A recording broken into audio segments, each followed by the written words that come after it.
Hello बाबू, अस्सलाम वालेकुम। वालेकुम सलाम। हाँ बाबू, खुशा खैर खैर खैर। ता पढ़े लिखे लायो? हाँ मां पढ़ेला अल्हम्दुलिल्लाह।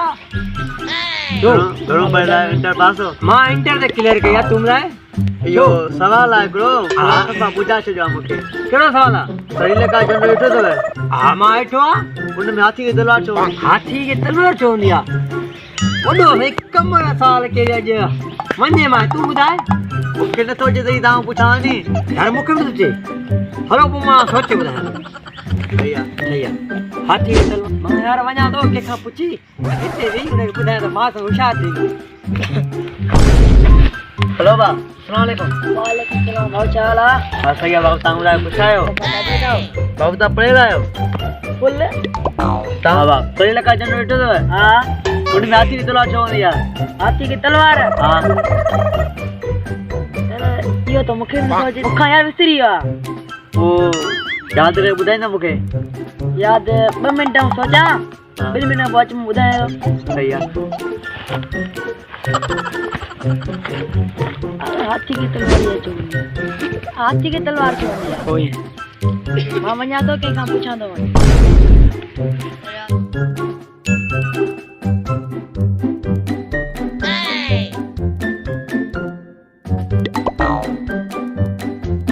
पूरा हिकु यार हिकु मिंट तू यार ॿुधाए मुंहिंजी ॻाल्हि। हिकु मुंहिंजो हिकिड़ो सवाल आहे। हिकिड़ो त ॿुधाए। मां हिकिड़ो सवाल आहे। हां पंहिंजी धंधो छॾे हिकु मिंट। मूंखे 10 मिंट। हिकु मिंट मुंहिंजो बस। मूंखे 10 मिंट। 10 मिंट गांव में हिकिड़ो हिकिड़ो सेकंड लाल हिकिड़ो कुत्ते रते चोती। हिकिड़ो मिंट ॿुध ॿुध तूं मुंहिंजी तूं मुंहिंजी ॿुध कर बात यार छॾ भला पूरा हिकिड़ो मूंखे 10 मिंट मिलनि। मां हिकिड़ो मिंट मुंहिंजो यार पूरा हिकु मिंट नंढिड़ो सवाल आहे। हिकिड़ो सवाल आहे पाव त ॿुधाए पटको त भला रखाए। बस बस पूरा बस ॿुध मुंहिंजी ॿुध ॻाल्हि तूं कंहिंजे करे कंहिंजे ॿुधाए तूं यार मुंहिंजी ॿुध दिमाग़ करे करे मुंहिंजो यार तूं पंहिंजो चढ़ त मुंहिंजो हिकिड़ो मिंट आहे यार। हिकिड़ो मिंट आहे नी मुंहिंजो हिकिड़ो सेकंड आहे। हिकिड़ो सेकंड यार हां तूं कंहिंजी ॿुधाए इहो ॿुधाए भला। जेको ॿुधाए हिकिड़ो ॿुधाए जा जा मां इहो किसाने मूंखे चए वडी तूं मूंखे चए हां जब हिकिड़ो ॿुधाए। अरे विच में छो थो करे? हां ॿुध बराबर मुंहिंजो हिकिड़ो हां हिकिड़ो यार श्रीलंका श्रीलंका भई श्रीलंका जने में हाथी के तलवार छो हूंदी आहे? हाँ यार इहो ई सवाल इहो यार तूं इलाही पढ़ियला। तूं पूरा यूनिवर्सिटी पढ़ियो आहे। 1 मिंट ॿुधाए यार पूरा इहो ॿुधाए त श्रीलंका जे झंडे में हाथी के तलवार छो हूंदी आहे? वॾो सवाल आहे इहो। ॿुधाईंदे त इनाम ॾींदमि। जल्दी कर। सोचण जो सवाल आहे। सोचण जो सवाल आहे? इहो कीअं? वॾो सवाल ॾुखियो आहे।